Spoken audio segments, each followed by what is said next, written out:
Okay, let's continue by heading to chapter 2. And I'd like to take a look at what I think is the fourth issue. And the fourth issue, this would be 1, 2, 3. And the fourth issue is an issue of partiality. The issue of partiality, which really relates to the first 13 verses of chapter 2, 1 to 13. And this is the treatment of people based on a various number of masks that we wear. I want to see if we can start off in chapter 2 by looking specifically at the irreducible minimum. So let's mark our text. It's very simple. Chapter 2 is very simple. So let's mark our text with, beginning in verse 1, okay?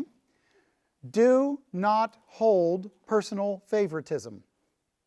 Do not hold personal favoritism. Verse 3, and pay special attention to one wearing fine clothes. Do not hold personal favoritism, verse 3, and pay special attention to one wearing fine clothes.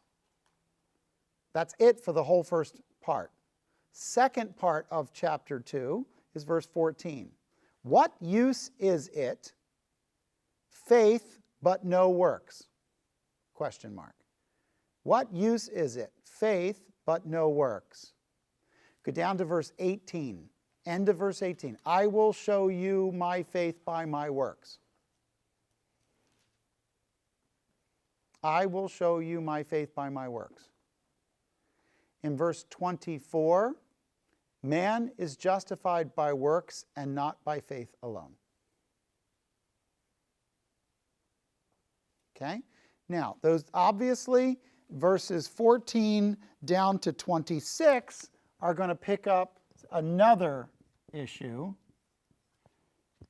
And we'll come back and deal with that issue in just a minute. But the issue of the first half of chapter 2 is the sin of partiality.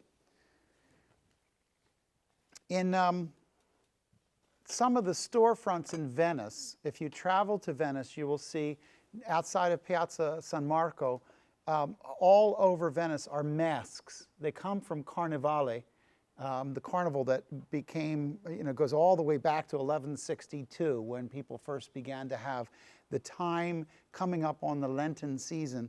And what they would do is that they would wear these carnival masks and they would be able to pull all kinds of stunts and have a street party called the Festival of Fools. And it allowed people to act foolishly, but they did it behind masks. The fact is that finding somebody's real identity has never been that hard, but people love the illusion of anonymity. And the truth is that anonymous, today the whole idea of the internet is that I can talk anonymously, when the fact is nobody's really anonymous. Somebody knows who's that IP address for every person that is. There's no such thing as an anonymous comment. But I got to tell you that most anonymous comments are not usually encouraging, right? Very few people send anonymous encouragements. Mostly, if they're going to say something anonymous, it's a little bit tough. Now, there's a principle behind the first half of chapter 2, and it's this. When believers treat people better based on their ability to help us or our cause, the motivation behind it is fleshly. When we treat people better because they can do something for us, then it's a fleshly motive. It's not love that causes me to act deliberately to meet a need when I'm getting something in return. That could be any number of other reasons. I think that one of the things that we do today is that we sort of confuse our real reasons for things. Our partiality comes from an immoral and base nature that's rooted in greed. So one of the things we have to understand is that we have inside of us the idea to put more weight on somebody who helps us as opposed to somebody who doesn't. Look at the beginning of of chapter 2, and here's the problem. One of the tendencies of Jewish congregations, as he was addressing them by the Spirit, was to actually hold partiality. So in verse 1 it says, do not hold your faith in our glorious Lord Jesus Christ with an attitude of personal favoritism. And he goes on and he talks about a person who comes into the assembly in verse 2 with a gold ring, dressed in fine clothes, and somebody else comes in as a poor man in dirty clothes, and you pay special attention to the one who has fine clothes. You say, sit here in a good place, and you say to the poor man, you stand over there or sit by my footstool. You have not made distinctions among yourselves that were godly. He says, have you not made distinctions among yourselves and become judges with evil motives? Look at the point. The point is the motive. It's not that they said, you sit here or you stand there. The point is that there is evidence, when you look at it, that there's a motive behind it. So one of the underlying motives is what? Why would you tell the richer person to have a better seat and the poorer person to stand over in the corner or sit down at your footstool? Who you want to come back. Yeah, who we want to build on, who we want to come back, who we believe are going to be the ones who are going to be the most beneficial to the program.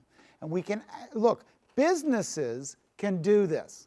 Businesses are allowed to say these clients or customers are worth more than those clients or customers.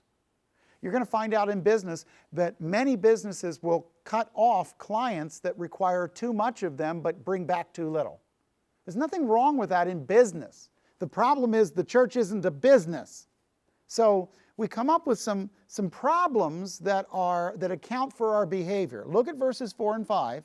Have you not made distinctions among yourselves? You become people with evil motives. Listen, my beloved brethren, did not God choose the poor of this world to be rich in faith and heirs of the kingdom which he promised to those who love him? In verse 5, he's saying something simple. You can't tell by the cover what the book is.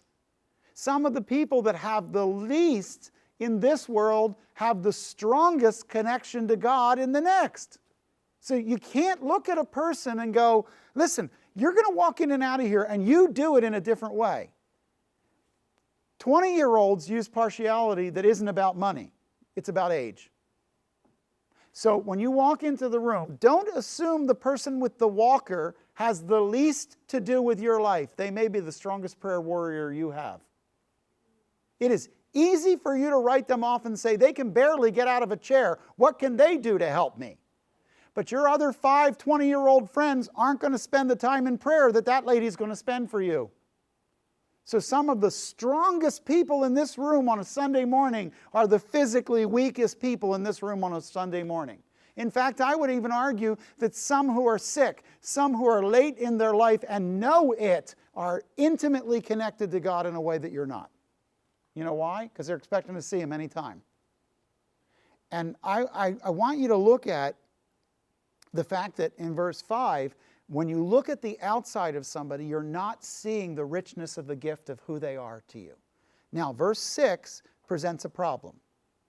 The repetition of failed strategies. Repetition of failed strategies. Look at it in verse 6. You have not dishonored the poor man, but you have dishonored the poor man. It is not the rich who oppress you and personally drag you into court. He says, wait a minute. Which of the two has become more of a problem to you, the poor man or the rich man when it comes to dragging you into court?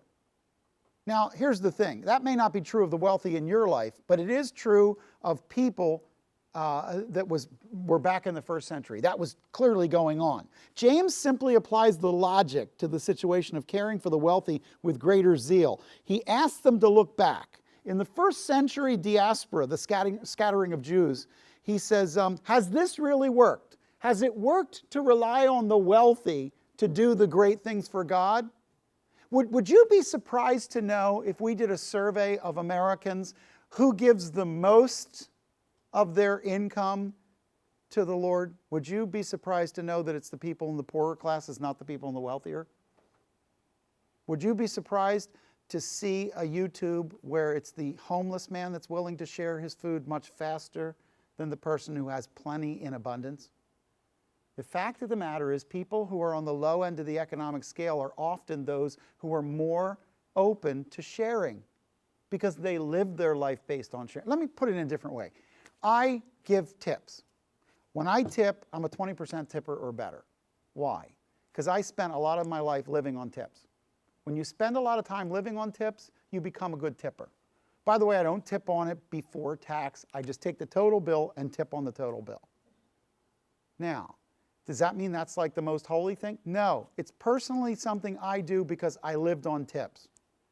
If you live on people sharing food with you, you are more willing to share your food. That is generally true. So one good test of whether something is beckoning to the flesh or is really the direction of the Spirit is this. Has this produced God-honoring results in the past? That's what I would say verse 6 is about. Has this produced God-honoring results in the past? So favoring the rich, has that produced God-honoring results in the past? The question for verse 6 is very simple. Has this produced godly results in the past? Let me give you a second one. And I would say it's this way. Look at verse 7. Do they not blaspheme the fair name by which you have been called? In the past, have you not found some of them to blaspheme the very name that you're called? It's the rich that are putting pressure on you. Then he goes to verse 8, which is what I think the second problem is.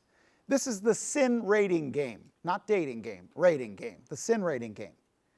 If, however, you are fulfilling the royal law according to the Scripture, you shall love your neighbor as yourself, you are doing well. But if you show partiality, you are committing sin and are convicted by the law as transgressors. Here's the problem. We have this internal rating system of big sins and little sins, where we run around and we go, well, that's kind of a big sin and this is kind of a little sin. So showing partiality, that's like a little sin. But then there's big sins. That's not a very big sin. Now here's what I want you to understand. Not all sin is the same, but that shouldn't be an excuse for you to say, well, I'll do lots of little ones. That's not how it's supposed to work. When you show partiality, you're committing sin and you're being convicted by the law, he says. And this is the reason yesterday, or the other day, I think it was Zoe who asked me, why do people think all sin is the same? Look at verse 10. Whoever keeps the whole law and yet stumbles on one point has become guilty of all.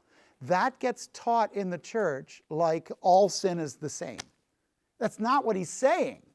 He's saying the violation of one is a violation. You are entirely in violation when you violate one. He's not saying, by the way, if you steal a cookie, then go murder your neighbor because it's the same thing.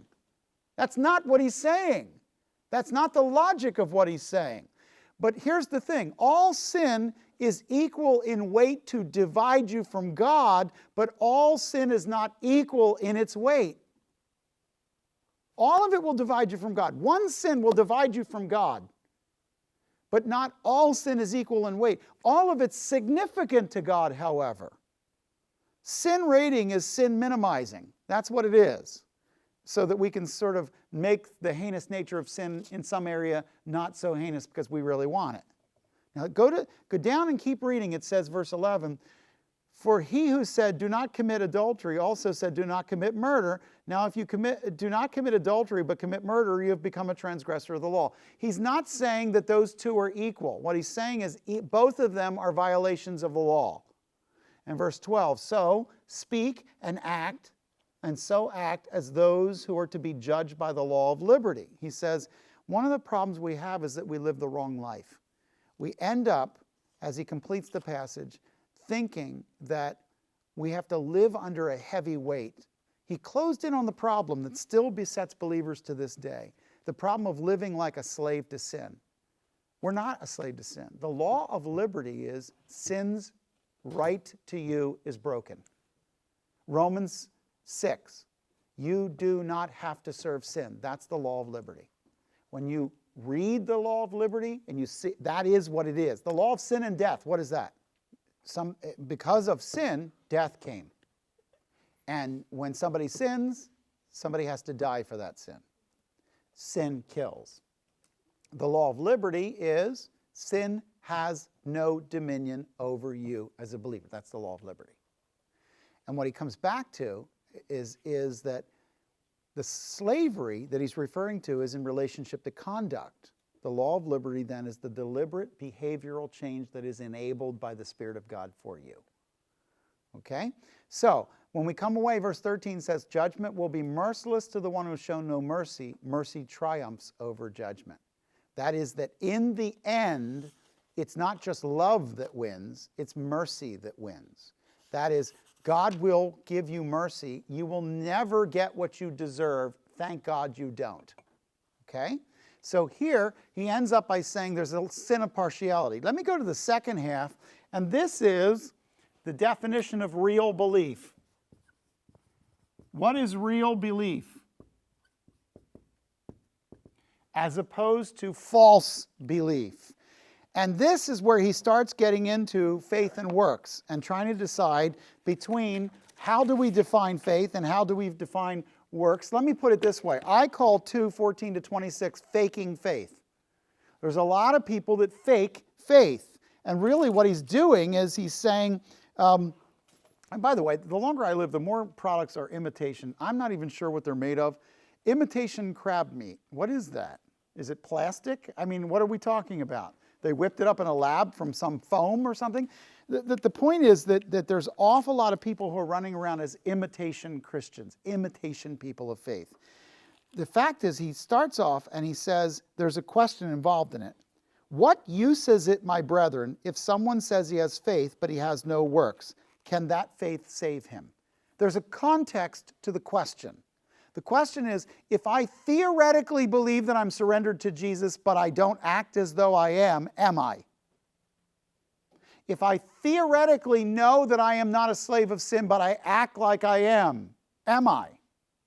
He's coming at it and he's saying, wait a minute, there's a fakeness or a stiff vocal quality to faith. So let me give you a key principle for this section. It's this simple. Real faith changes not only our speech, but our behavior. Real faith changes not only our speech, but our behavior. He uses some examples. So truth changes behavior by surrender to God's will, surrender to God's perspective and to his purpose. And he gets down to 2:15, 16 to 17, and he gives an example. Example number 1 is this: hungry believers. If a brother or sister is without clothing and in need of daily food, and one of you says to them, go in peace, be warmed and be filled, yet you don't give them what is necessary for their body, what use is it? Even so, faith, if it has no works, is dead, being by itself. Let me put it this way. 15, 16, 17, eloquent words don't fill up empty bellies. Eloquent words don't fill up empty bellies. If your belly is empty, you don't need somebody to talk to you about how you shouldn't feel hungry. You need somebody to give you food. When the person's drowning, they don't need advice. That's not what they need right then. Now, they may need advice in their life, but the timing isn't very good. So the example begins with an observable need. Did you notice that? A brother or sister is hungry or needs clothing. It's observable. You can see it. You cannot say, I didn't know they were hungry, because in the test case, you knew it, you saw it. They were without clothing, without food, they needed it. The second thing is that the example includes a behavior. In other words, instead of acting to meet a need, you speak to them. Your response is speaking. The third thing is that the example poses a question, and that is, were your words without food or clothing of any value? What's the answer to that? No. And the example ends with a proverb. What's the ending proverb? Even so, faith, if it has no works, is dead, being by itself. In other words, you can say you believe anything. If you don't act on it, the belief has no effect. Walking around saying that I believe it isn't the same thing as having that saying become what you do. In other words, in 3 words, real faith works. Real faith works. It's not faith versus works. It's real faith works. If you can't see it, if it doesn't change your behavior, you don't really believe it. You do not believe it's going to rain if you don't bring an umbrella. You do not think it's going to happen. You may say theoretically you believe something, but you don't. You believe what you act on. So, in this particular example, James was focused on being attentive to some people who are needy. But what does that mean? Real faith is action-focused, not cerebral theory. There's only one condition by which you are saved. It is not cognitive assent that Jesus is Lord. Satan knows that. The only condition by which you are saved is when you surrender your life in practical terms to the commands of Jesus. So a person who walks in and says, I'm a Christian thief, they're not. There is no such thing as a person who theoretically believes what Jesus said but practically doesn't live them. That's not Christian. Now here's the problem. We all know people who are like that. And I am not here to tell you they are or aren't believers. I'm here to tell you that the text demands that you live your faith if it's real. That's what the text demands. So anytime in your life you choose not to live your faith as reality, be afraid. Because something's desperately wrong. Or this isn't true. Real faith doesn't work. And you can just say you believe it and go live like you want. But that doesn't seem very James, does it?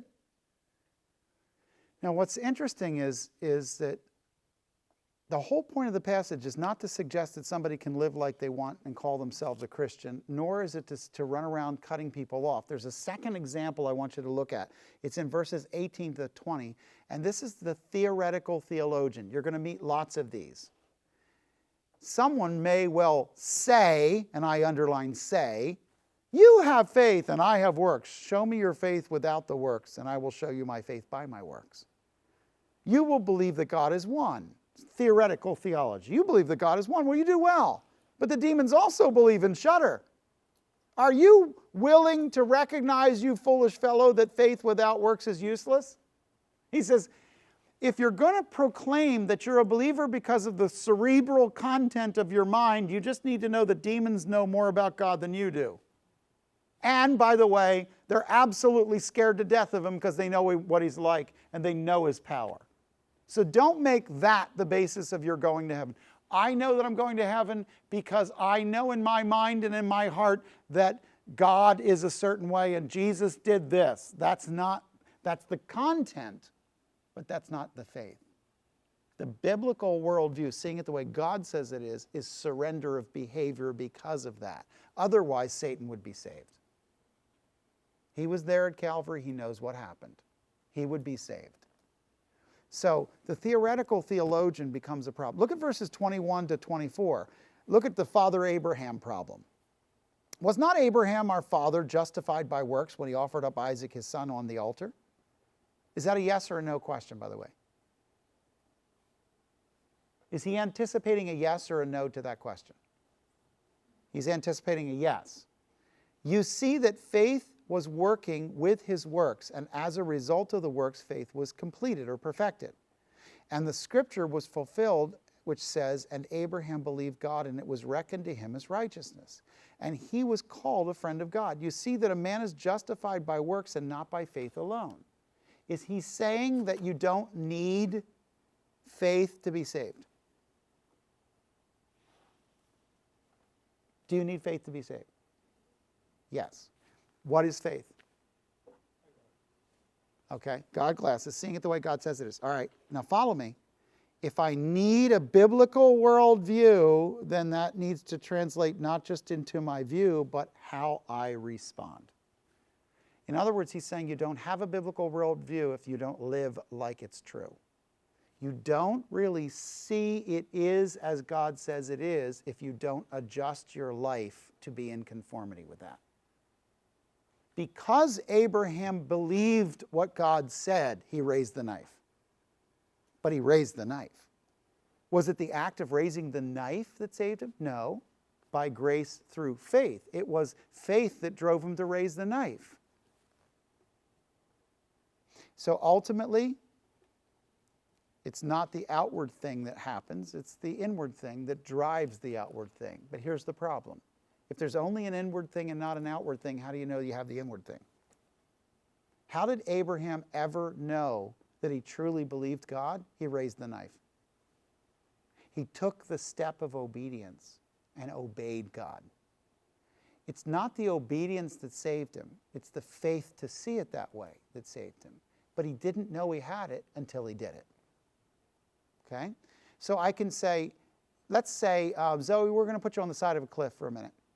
And we're going to say, you know what, maybe we're at a place where this cliff is really breaking and whatever. So we put a really good, strong net beneath you and we say, okay, throw yourself into the net. You'll be fine. And then you can roll off the net and come down. You'll be just fine. And you go, yeah, but I don't know if I trust the net. No, Zoe, the net is okay. It's a good net. We've done this many times. Just throw yourself into the net and then you can roll off. When you believe the net is good, that's great. That's the belief that will cause you to throw yourself off. When you throw yourself off, you and we know that you believe the net is good. The operation is what validated the belief. So when you believed, you threw yourself off. But you threw yourself off, and that validated that you believed. Now look at this one from Rahab, because in verse 25 it says, in the same way, was not Rahab the harlot also justified by works when she received the messengers and sent them out by another way? It's interesting because what James actually does here is confuses already muddy water, right? For just as the body without the spirit is dead, so faith without works is dead. He's trying to make a metaphor, and whenever you make metaphors in Scripture, I start bonking my head on the table because this is where everybody goes in the wrong direction. He's trying to paint a picture, and then they get off in the edges of the picture and forget what he's trying to say. The example of the story is a Canaanite woman at Jericho that hid the spies to her own peril. The whole idea is, the example's trying to assert a truth, that she was justified before God only when she responded with the actions that she took on behalf of God's people. The whole point is that the example ends in a proverb. A biblical worldview without the accompanying lifestyle choices is as useless as a dead body. That's what he's trying to say. But don't get caught in the detail. Look at the proverb. That's what he's trying to say. A biblical worldview. And one of the reasons I'm glad we're at James toward the end of your studies is a biblical worldview without the requisite accompanying lifestyle choices makes no sense. You're going to walk out of here and choose whether or not you're going to live what you learned. Bottom line, you can learn it all. If you live none of it, it doesn't help you. Dead people are no fun. They don't play. You can sit them in a chair across from you, put the checkers out on the table, they won't play. And a faith that doesn't end up in choices is as dead as the person sitting opposite you in the checkers. Biblical belief requires a change of mind, but does not allow for the reality of such a mind change without change in life choices. In other words, you can't say you changed your mind but didn't change your life. You've got to throw yourself in the net. If you don't, you're just talking. You don't know if you really believe it, and we don't know if you really believe it. It's when you go, okay, let go. Okay? The important thing is when we move to chapter 3, then, we move out into the next problem. They get easier as these problems run by. Chapter 3 gives problem number 6 of our series of problems. And number 6 in 3:1-12 is the idea of wanting to be a teacher or playing a leading role. And the issue here really is about the tongue. And the tongue, about the whole idea of what you're willing to do to control your tongue. He's going to come back to, in 3:1-12, something he said earlier. And let's just go very quickly through it, because it's not a very difficult one. Let's underline, by the way, chapter 3. Are we ready? 3:1, let not many become teachers. We incur stricter judgment. Let not many become teachers. We incur stricter judgment. Verse 6, the tongue is a fire. The tongue is a fire. Verse 8, no one can tame the tongue. Verse 13, wise, ? Show by behavior. 14, but if jealous and selfish, lie. But if jealous and selfish, lie.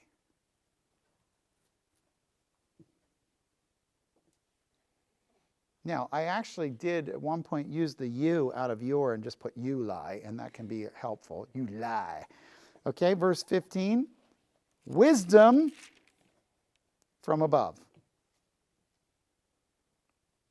17 is pure, peaceable, gentle, reasonable, full of mercy, good fruits, unwavering.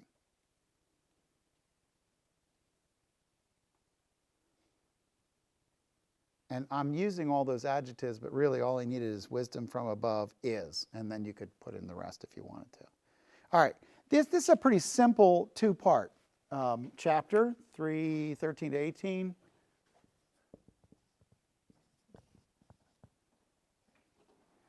Is the seventh one, and in the seventh one is real wisdom. All right, this is not hard.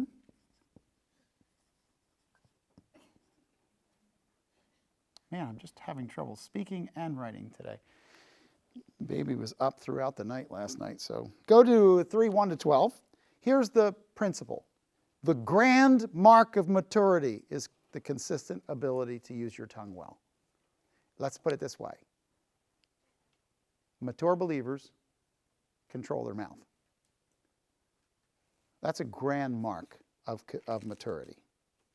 And so he starts off and he says that there are some people, he's not anti-teacher in verse 1, by the way. He's very pro-teacher. But what he does say is that teachers have stricter judgments, so don't sign up to be a teacher too quickly.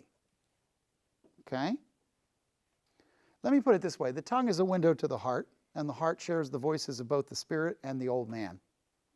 But the tongue is a window to the heart, but the heart is sharing both the voices of the old man and the Spirit of God. Does that make sense? So here's what I want you to understand. In verse 1, he says, I don't want you to be so quick to want to teach. And then he says in verse 2, for we all stumble in many ways. If anyone does not stumble in what he says, he's a perfect man, able to bridle the whole body as well. He says, look, the greatest single maturity test is how do you control your tongue? Then he offers some examples. And the first one is verse 3, a bridled horse. And it says, now we put bits in the mouths of horses so that they'll obey us. We direct the entire body as well. We have to understand the destructive power of the tongue. When we don't discipline our tongue, we demonstrate we don't understand how powerful the weapon is that's inside of our mouth. Under the old man's control. So let's remember, the tongue is the window to the heart, and inside the heart is the work of the Spirit and the work of the old man. When the old man gets control, and you look through the window of my life and see the old man through my tongue, the outcome can be devastating. Now, here's the thing. People in the biblical world, they weren't familiar with machinery. I mean, really, many people in the ancient world were really familiar with only a few machines. But what they all knew was the power of a runaway horse. And so when you get to verse 3, he says, look, that's how powerful the tongue is. It can be like a horse that's uncontrolled in the middle of a marketplace. It'll smash everything. Then in verse 4, they understood a ship's rudder, and he says, look at the ships also, so that they are so great and are driven by strong winds and are still directed by a very small rudder wherever the inclination of the pilot desires. See, not only do we have a misunderstanding of the destructive power in the horse, but we have a miscalculation of the directive power in the tongue. A tongue can not only destroy, it also can direct. So there's a significant effect of our tongue on changing the direction of our lives. You can talk your way into trouble. Does everybody understand that? You can also train your tongue. One of the things that I have found that was very, very difficult, but it was very much a mark of maturity for a believer, is to learn what not to say and when not to say it. People will lean into you and think that they have a right to know something because they want to. They don't have a right to know because they want to. So if something is said to me in confidence, I have to be willing to not repeat it, even when people think they deserve to know. One of the places I found that this is very, very active is you have to be very wise about, people are going to ask you questions and they know they shouldn't be asking. The fact of the matter is, what they're doing is testing whether or not you have become mature. Look at the verse 5 in the second half of the verse, and look at the forest fire illustration. See how great a forest is set aflame by such a small fire. When the tongue is a fire, the very world of iniquity, the tongue is set among our members as that which defiles the entire body and sets on fire the course of our life and is set on the fire by hell. In other words, we not only miscalculate the directive power, we also misjudge the distinctive purpose for the tongue. When we don't discipline our tongue, we don't really recognize what it was made for. We are allowing it to be used by a foreign enemy of God. And so many people have been hurt by the tongue. Now, there are a couple of principles that I think form the goal of every believer. And I want you to think about this. The tongue requires absolute control. So look at verse 7. It says, every species of beasts and birds and reptiles and creatures of the earth are tamed and has been tamed by the human race. That is, we are able to dominate them. Verse 8, no one is able to dominate the tongue. It's a restless evil full of deadly poison. So here's the question. How can we get control of our tongue? Are there any truths from the Word that will help us? Well, here are a few. First, fear a loose lip. Fear a loose lip. Respect the power of your words. If you don't respect the power of your words, you are walking into this. Broken bones can heal with time, but a broken spirit caused by words of death are very hard to repair. Interesting. Which was a bigger problem to David in his lifetime? Was it that he was strong, able to fell a giant? Or were the bigger problem, Saul has killed his thousands, David tens of thousands? It's the words of the people that smote Saul, not the action of David. Words are so powerful, they can instill jealousy in the heart. Saul may not have been smart enough to figure out that he should have been jealous after David did it. He was only jealous after people made it that way. Have you found that to be true? Things that didn't bother you only bothered you when people told you about it or talked to you about it, where they brought it up and suddenly now you're starting to wrestle with it in your heart. You didn't think of it before. It didn't bother you before. You know, when she said that to you, you know what she was really saying, don't you? And now it's bothering you. It wasn't bothering you before. It didn't make any difference. You heard it. You were like, oh, yeah, well, that's okay. But now somebody else brought it up and just needled it because there's power in words. But you know what? Words don't only kill, they also build. It is possible. Proverbs 18:21, write it next to there. Proverbs 18:21, death and life are in the power of the tongue, and those who love it will eat its fruit. In other words, don't fixate only on the negative. You can also build people. I want you to really focus on walking into a room and using your tongue to build people. I think sarcasm kills. I think encouragement builds. The tongue can express or repress, release or restrain, enlighten or obscure. There's a lot of things the tongue can do.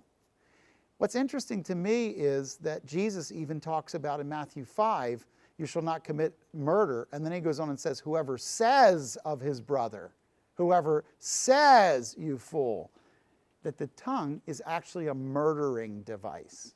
You can kill with your tongue, Matthew 5:21 and following. Let me put it this way.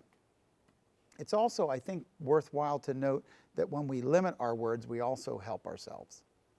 Let me suggest to you that when you read this, it says, we all stumble in many ways. Anyone who does not stumble in what he says is a perfect man. You know what? There's one thing for sure. The less you say, the less you have to defend. Okay? The less you say, the less you have to defend. The less likely you're going to trip somebody else up with your mouth because you didn't say anything. Now, do all of you know that you can say something without saying something? Do all of you know how to do that? How many of you have parents that know how to do that? Do you have a look? My dad has this look. It's like, you're in big trouble, buddy. But he never has to say anything. when I use the word say, I mean communicate. Okay? Verse 3, we put the bits in the mouths. Verse 4, we put rudders on ships. Verse 5, we understand how big the tongue is and can set a forest fire. Verse 6, the tongue itself is its own fire and can be used by hell to show its perspective. Verse 7, we can control and tame all kinds of things, but verse 8, we can't seem to control our tongue. And then he says, with it we bless our Lord and Father, and with it we curse men who have been made in the likeness of God. We are irrational about the use of our tongue. And then he says in verse 11, does a fountain send forth both water that is fresh and water that is bitter? Can a fig tree, my brethren, produce olives, or a vine produce figs? Nor can salt water produce fresh. What's he saying? He's trying to say that the tongue requires absolute consistency. It's not just doing it right. It's about continuing to do it right consistently.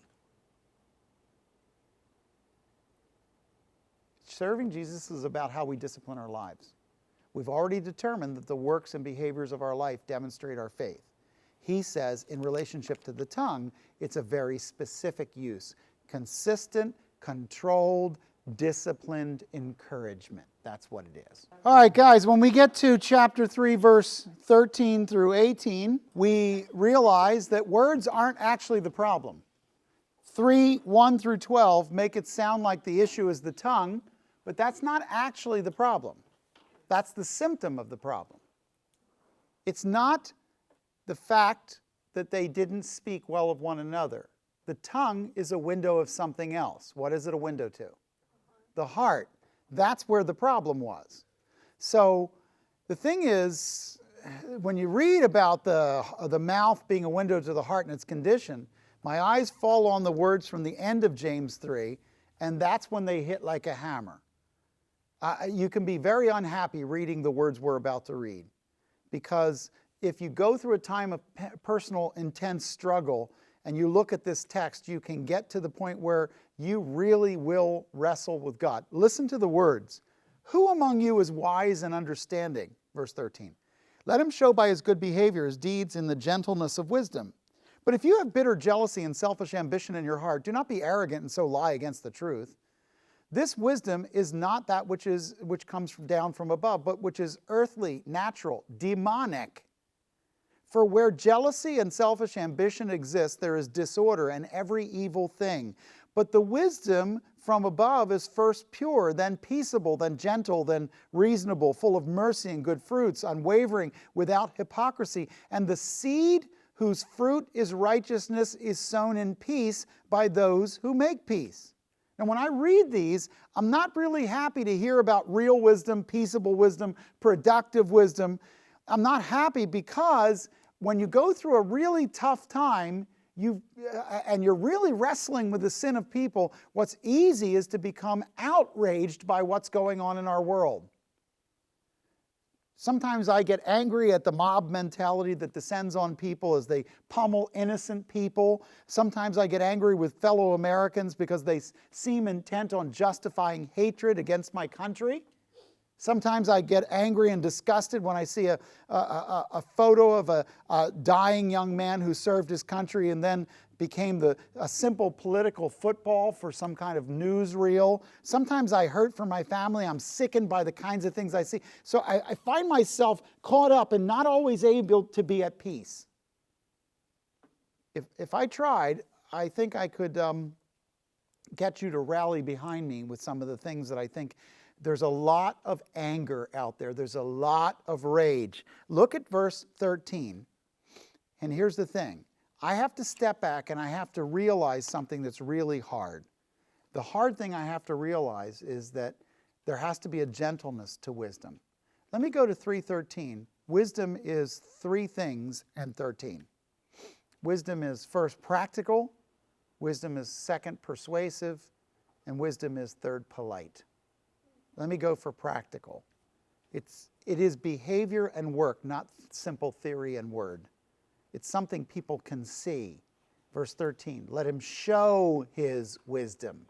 It's something people can see. So it's practical. But it's also persuasive because it's invested. The word behavior, anastrophe, is actually two words. One is upward and the other one is change.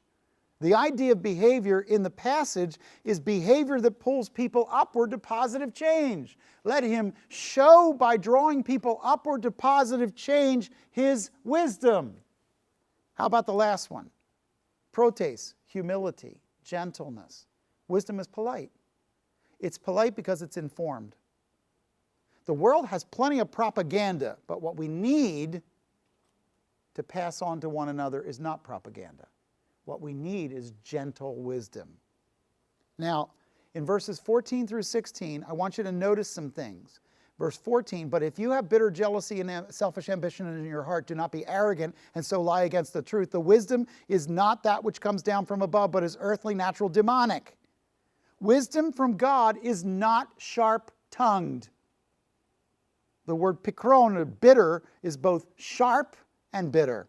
It has the same idea. Look, we can hold the line on truth, but we have to be diligent to show what is right in God's teaching before men, and even refuse to get vengeful or spiteful in the way we say it. The second thing I notice is that wisdom from God is not self-touted. The word erythia means self-interest or self-promoting strife. The wisdom from above is not selfish ambition. It's not self-touted. It's not an ego exercise. If it's God's wisdom, it's not about your ego, it's about God's truth. And by the way, wisdom from above is not arrogant, does not lie against the truth. That is, it's not soulish, it's not earthy, it's not Satan-treated, it's not a senseless tantrum. Wisdom from above is first what? What is it? First what? Pure. That's untainted, innocent, free of stains. Then peaceable. That's the word seeking resolution. The purpose of wisdom from above is to reconcile or resolve problems. If you're just trying to stir up trouble, that's not wisdom from above. The purpose of wisdom from above is it is to be proper. The word proper, the word gentle is actually the word equitable, fair. Wisdom from above is equitable. It's also persuasive. The word well is reasonable. It's passionate in the sense of being full of mercy or compassion. It's productive. It produces outcomes. Wisdom from above actually changes the situation. Wisdom from above is positive. It's a certain word that means unwavering and impartial. It's purposeful. It's a word that is sincere or without hypocrisy. So when I go through this, God said that the real implanting of His wisdom will produce justice and right, and it's placed by people who have peace reigning within and a desire to see peace triumph without. So it's not really God's wisdom if the end of it is not peace. Okay? The purpose of God's wisdom is to bring about justice and peace. All right, let's go to chapter 4 and see if we can mark out chapter 4 very quickly. And we will go to the 8th problem.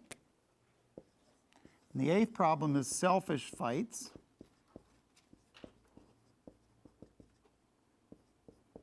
In chapter 4, verses 1 through 17.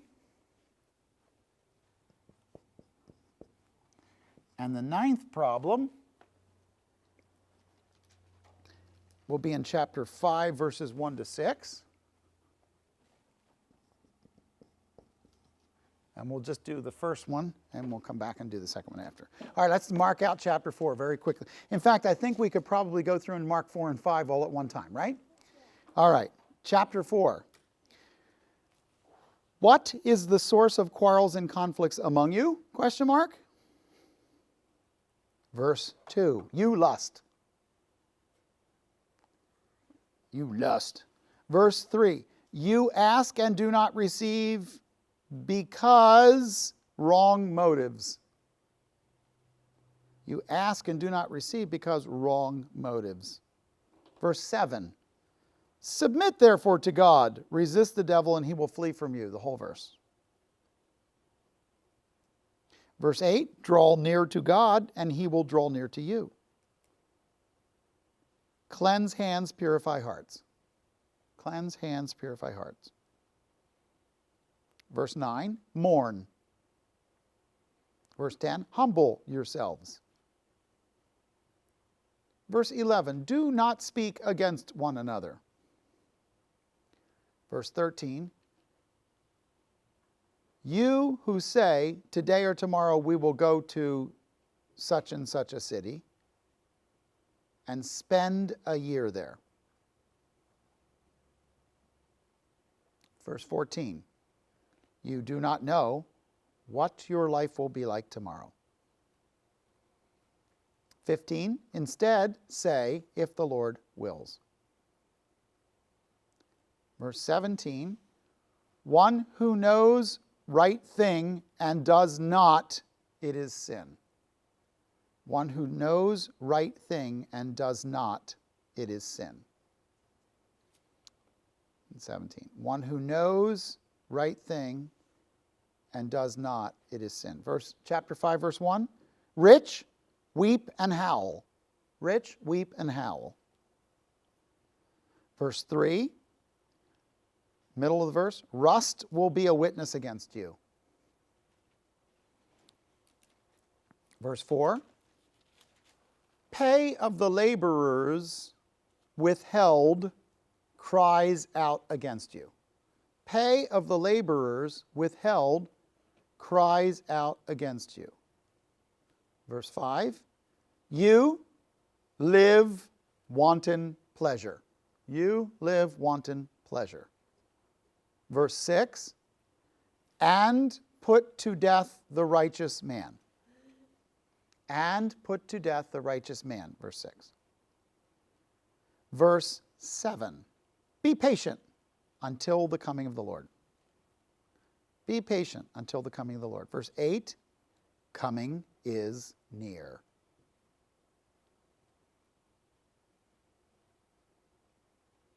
Verse 9, judge at the door.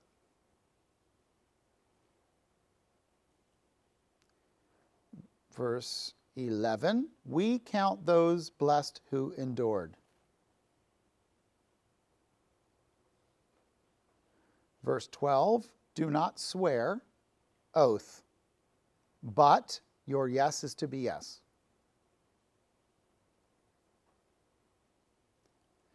The last one, verse 13, anyone suffering, question mark, pray. Cheerful, question mark, sing praises. Sick, verse 14, sick, question mark, call for elders. 15, prayer offered in faith will restore. If sin, forgiven. If sin, forgiven. Second half of 15. 16, therefore confess your sins. Pray for one another that you may be healed.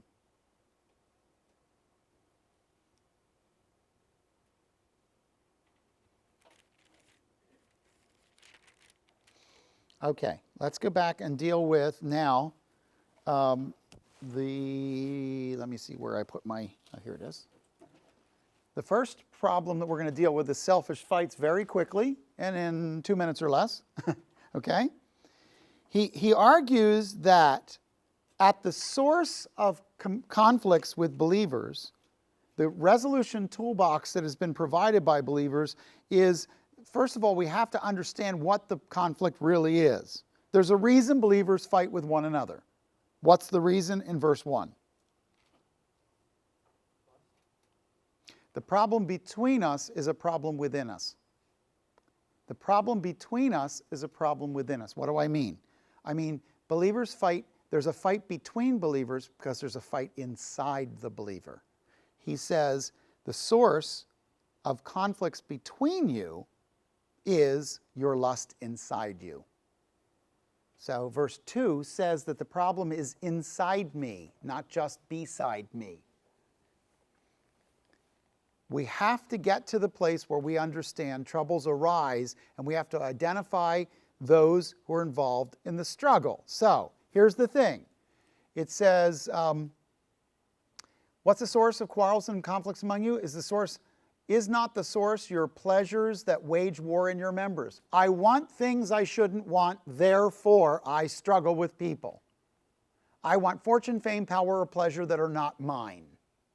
So in verse 2, I desire, but I don't have. So I commit murder, using the terminology of murder that's both with a weapon or with a tongue. So let's remember this. When troubles arise, we have to identify the people involved in the struggle. What we don't do is include people who are not part of the problem or part of the solution. Otherwise, the definition of gossip comes into play. Gossip is when I tell somebody who's neither part of the problem nor the solution what the inside of it is. Let me say it this way.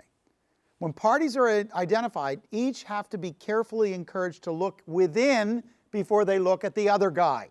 If verses 1 and 2 are correct, it means before I can address the problem I have with you, I have to address me inside. What did Jesus say? Make sure you remove the log out of your own eye before you start looking at the splinter in your neighbor. So, conflict resolution begins with each party looking at their own heart, right? Until we get our hearts right, we can't do anything with each other. He goes on and says, you ask and do not receive because you ask with the wrong motives, so that you may spend it on your pleasures. Here's verse 3. God is not in the business of answering your prayers to promote you. God is not going to feed your lusts. So if you ask for a reason that is to be about you, God is going to say no. Why? Because He's not going to help you be strongly against Him. That does not favor what He does. Now, if you go through the whole passage, he goes on and says in verse 4, you adulteresses, do you not know that friendship with the world is hostility toward God? When you say the word adulteresses, right away you think in sexuality, but what he's talking about is spiritual adultery. When you want things that take you away from God, you want relationships that are fake, not the ones that are real. Therefore, whoever wishes to be a friend of the world makes himself an enemy of God. Look, you got to choose between this world and the next one as to whether or not you're going to live for this or that one. Or do you think that the Scripture speaks to no purpose? He jealously desires the Spirit which He has made to dwell in us. But He gives a greater grace. Therefore it says, God is opposed to the proud, but gives grace to the humble. Here's the thing. There's a reason some of us are at the source of various conflicts. And one of them is, we have this sense in our own lives that we want things God doesn't want us to have. Another one is that we honestly put too much trust and weight in things of this world and not enough in the things of the real world. And verse 6 says, God gives us greater favor if we become less important. When I make the other person more important than me, God uses me more. When I make me more important than the other person, God uses me less. So what am I called to do? What does verse 7 say I'm supposed to do about all this? So what I have to do is I have to stop resisting God, and here's what I do. First of all, submit therefore to God. I need to take second place. Submit therefore to God. I need to hupotasso, place myself beneath God. That's what it says. Be second. That's what I have to be. And then I have to take my stand. Resist the devil. You do not resist when you are soft on your stand. You take your stand. The third thing I do is I draw near to God. I then get cleaned up and draw near to God. I take hold of God. And in doing that, I cleanse my hands, I purify my heart, I single my mind. I narrow my mind down to the single focus. Bottom line is, I can't do it in frivolity. Verse 9. Be miserable, mourn, weep, let your laughter be turned into mourning and your joy into gloom, is about my looseness with sin. Get serious about sin in your life. Humble yourselves in the presence of the Lord, and he'll exalt you. Don't speak against one another. Set aside your need to be more important than the other people in the room.